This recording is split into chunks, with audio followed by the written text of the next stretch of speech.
Answer বাহিনী বর্তমানে যেগুলো করতে আছে সেগুলো কি আসলে মেনে নেওয়ার মতো? দেশে বর্তমানে একটা ভয়াবহ বন্যা চলতে আছে, দেশের অবস্থা বর্তমানে খুবই খারাপ। সেই বন্যাটা সামাল দিতেই আমরা হিমশিম খাচ্ছি। এখন আরো সবাই মিলে তাদের বন্যা যারা ক্ষতিগ্রস্ত হয়েছে তাদের পাশে থাকার কথা, তা না করে তারা সচিবালয় ঘেরাও করে, তারা বিভিন্ন জনকে আটকে রাখে সচিবালয়ের ভিতরে। এগুলো কি তাদের করা উচিত? দেখুন এই সময়টার কালে দাও দাবি দেওয়া সবাইই থাকতে পারে, তারা বিগত 15 বছরে নাকি কিছুই পায় নাই, তাই দাবি দেওয়া সবাইই থাকতেই পারে।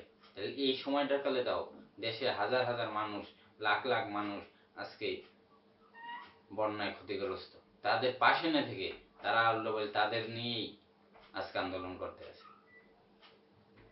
এটা কি তাদের করা উচিত? এগুলো কি মেনে নেওয়ার মতো?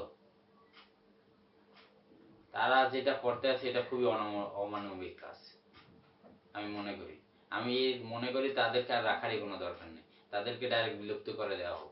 তাদের মতো বাহিনী বাংলাদেশে আর কোনো দরকারই নেই। তারা সারা জীবন যেটা করছে পুলিশের লগে লগে থেকে মানুষকে আরো অত্যাচারিত করছে, তারা ভালো কাজ কোনো একটাও কোনোদিন করেনি। তারা শুধু পুলিশের লাইকে সাধারণ মানুষের পকেট কাটছে এতদিন, আর এখন তারা আবার আন্দোলন করতে আছে, সচিবালয় ঘেরাও দিতে আছে। তাহলে শেখ হাসিনার আমলে তারা কোথায় ছিল?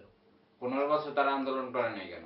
এখন দেশ একটা বন্যার ভিতর দিয়ে যাচ্ছে, দেশে কি একটা অবস্থা, লাখ লাখ মানুষ আজকে বিপদগ্রস্ত, তারা এর মধ্যে তাদের এত উতলেই বোঝা না, উতলেই উঠছে এখন তাদের উচিত এখন আরো ওদের বন্যা যাদের আছে, পুলিশ সাহায্য করতেছে, র্যাব সাহায্য করতেছে, সেনাবাহিনী সাহায্য করে, সাধারণ মানুষ তাদের সাহায্য করতে আছে। তা না, তারা এখন নিজেদের নিয়ে ব্যস্ত হয়ে গেছে। এই বন্যার সময় তাদের দাবি আছে বন্যাটা যাক, সবকিছু ঠিকঠাক হোক, তারপর দাবিটা তারা ভালো করে জানাক। তা না, তারা এখন একটা কাহিনী শুরু করে দিয়েছে। এই বাহিনীর রাখারই কোনো দরকার নেই। যারা সংশ্লিষ্ট দায়িত্বে আছেন তাদের প্রতি অনুরোধ, এদেরকে ডাইরেক্ট বিলুপ্ত ঘোষণা করে দিন। কারণ দেশের বিপদের সময় যারা পাশে থাকে না তাদেরকে এই দেশে কোনো দরকার নেই।